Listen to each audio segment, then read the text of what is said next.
Hello guys, so for today's video natin, ang i-unbox po natin ngayon ay itong bagong labas na modem ni D2 na may kasamang 5G unlimited data. So alamin natin guys kung ano bang meron nito, ano ba yung mga inclusion at kung ano ba yung mga features ng modem nito. So tutok lamang po kayo.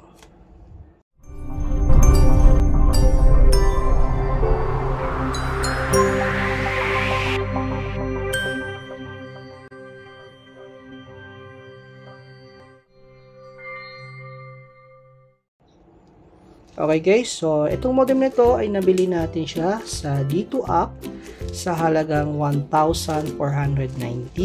So yung talagang regular price nito is 1,990 and then nakakuha po tayo ng less 500 na voucher sa kanilang sa app ano. Okay, so ito na, dumating na guys yung order natin at titignan natin.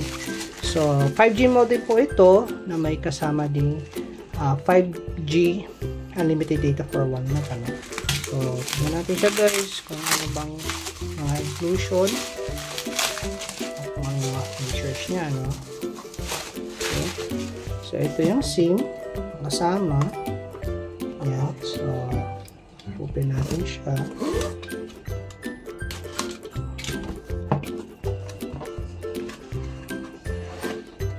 So yung modem na to guys ay 5G na no, base kay D2. So napakamura po nito para sa isang 5G modem na nagkakahalaga lang ng around 1,500 ano. May voucher kayo. Okay, so dito meron tayong ayan, QR, ano to, para ma-download yung app. And then yung warranty card. Tapos user manual, quick guide. Ayan. Okay. Tapos ito yung ating modem. So kung mapapansin nyo, wala siyang logo ng dito ano. So mas okay yung ganito para sa akin ano.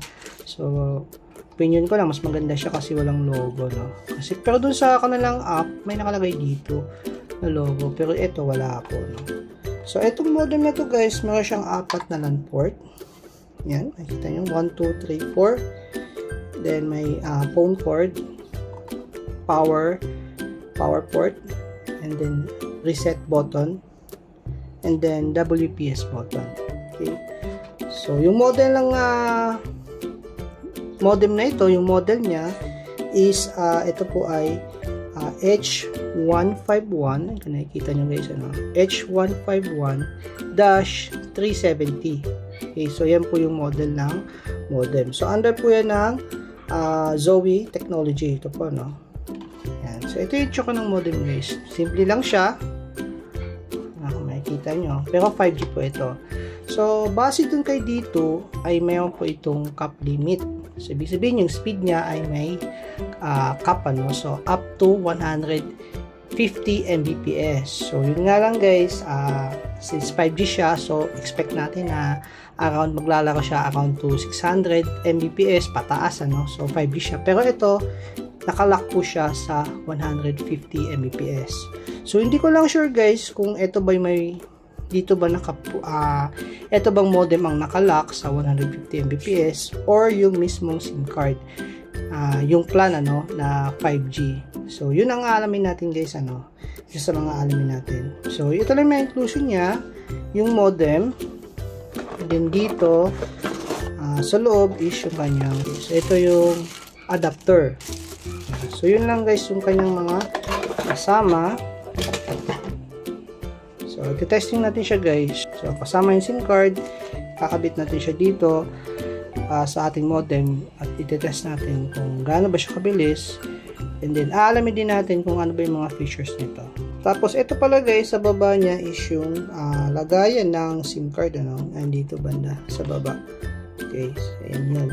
And then, ang pagkakaalam ko, meron din itong lagayan ng antenna. Yun. Okay, so meron siyang antenna port. Kung gusto mo ng external para mas mabilis yung makukuha mong signal, yung masasagap mong signal, pwede mo siya lagyan ng external na antenna. Yun. Okay, so maganda siya guys. So ngayon i-try natin kung ano ba yung features nito.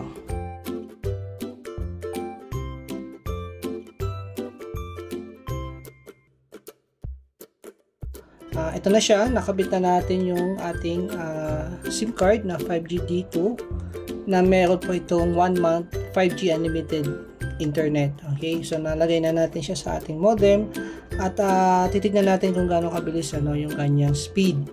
So gaya ng sabi ko, meron lang po siyang 150 Mbps na cap. So meron siyang capping na gano'n na kabilis. So tignan natin guys sa ating computer kung anong speed test niya, no? Okay, so dito sa ating speed test, itatry muna natin siya sa mismong Google, itong speed test na ito. So tingnan natin guys kung gaano siya kabilis.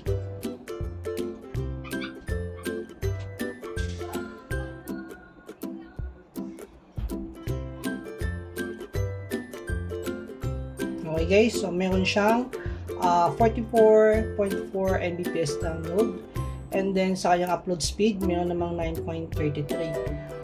Ito guys, hindi ako ganun na nabibilisan, kasi dito sa aking dating ginagamit na only data, itong gamit ko na Globe na modem na mayroong only data 599. Almost same lang yung bilis nila na yan. Konti lang yung difference nila. Pero samantalang ito ay naka 5G na. Okay? So yun kung makikita nyo.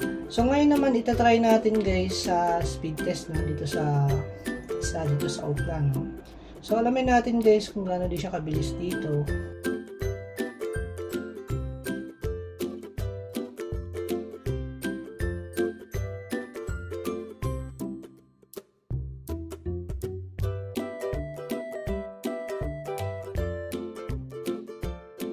Okay, so ito yung bilis niya sa Ookla speed test. Sa kanyang dito lumalabas 54.66 yung download Mbps niya, and then sa upload naman is 10.32.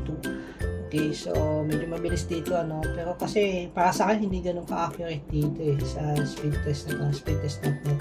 Mas accurate dito sa mismong Google na speed test nila.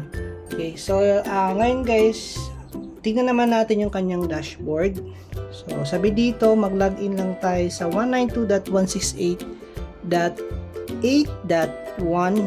Okay, so yun yung password niya. So, try natin mag-login guys.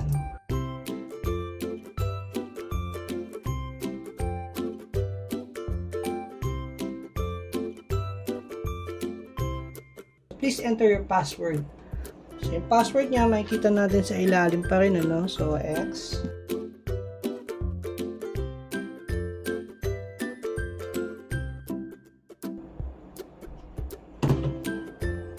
Okay, so, agree. Pang terms lang. Yes lang natin ito. Enable and continue. So, dito lalabas. Sineset up pa kasi natin guys, So, ito yung SSID na lalabas, So, pwede nyo palitan yun guys kung hindi nyo ito yan. 5G preferred. Then, yung password, yan ang sabi ko. Pwede din palitan po yan. So, next muna natin So, same as password na lang natin yan. Okay, so pwede kayo maglagay.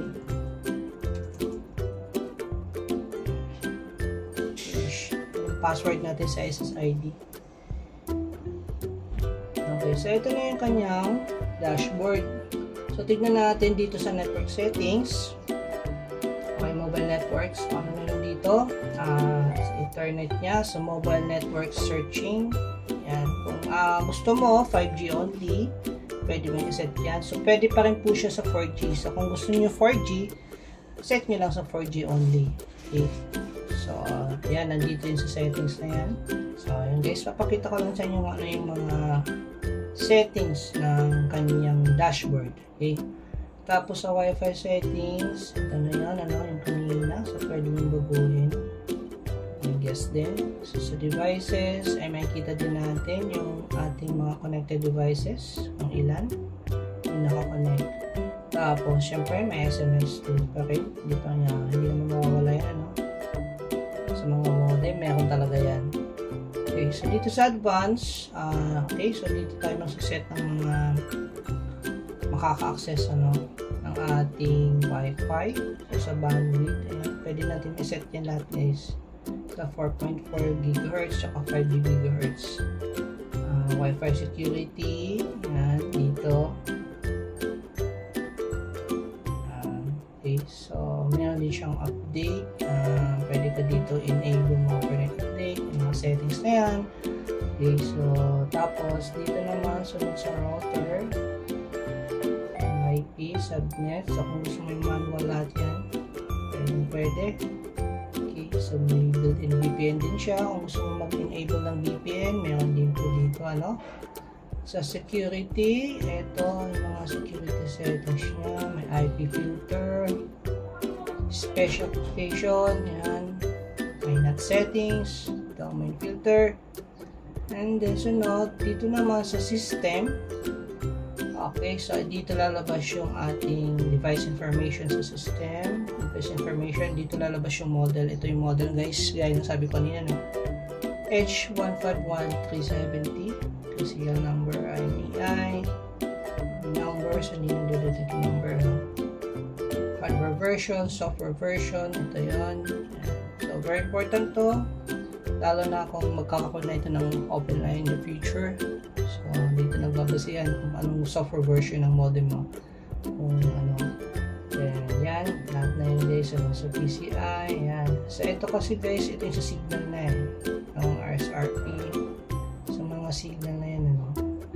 And then next, kung gusto mo restart yung modem mo or kung gusto mo reset yung settings mo sa dashboard. Check yung network status, meron din siyang ganun.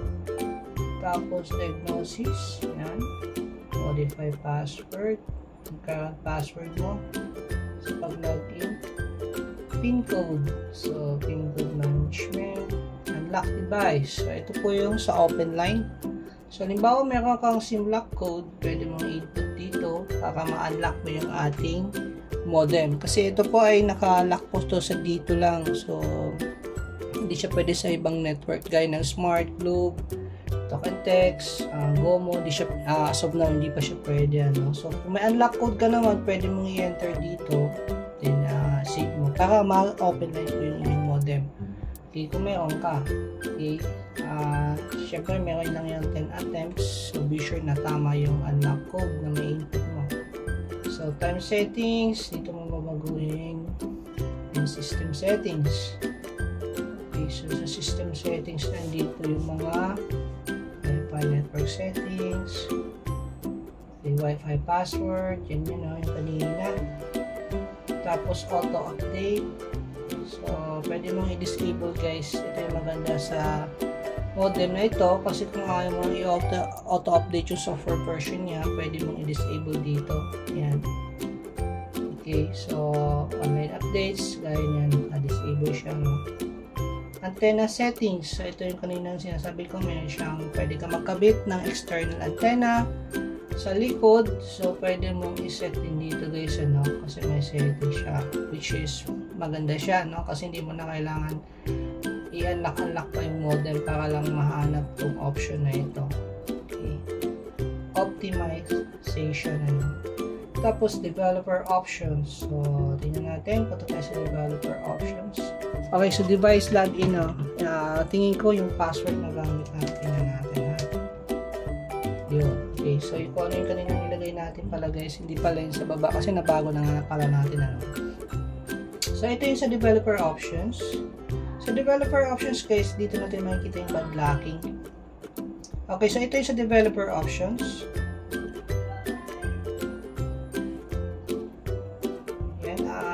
Mga settings na kailangan natin malaman, ano, so maintenance test nandiyan din. System debugging, ayan, telnet port, Wi-Fi debugging, ayan. And then ito yung sa, so dito guys sa developers option, dito po natin makikita yung band selection, yung band locking. Okay, so kung makikita mo nandiyan lahat yun, ano. Ayan, ano, kung makikita natin guys, nandito yung 4G, kung gusto mo siyang i-lock, band lock, frequency lock, cell lock. Yan. Tapos, ganun din po sa 5G. Tip nyo lang, ano, band lock yun sa 5G. So, lalabas dito yung mga band na meron siya. Tapos, mamili ka na lang kung N28, yan, N71. Check mo lang, tapos save. Malalak na po siya sa band na yan. Okay, so kung gusto mo naman ayaw siya i-lock, uncheck mo lang po, ano, wala ka lang pipiliin para lahat po ng band pipiliin niya. Anyway guys, bigyan ko lang kayo idea, no? Kasi may nakikita tayo sa Shopee at Lazada din na ganitong modem din po. H15, ano modem nga to? H151-370 na PLDT siya, no? Smart lock din.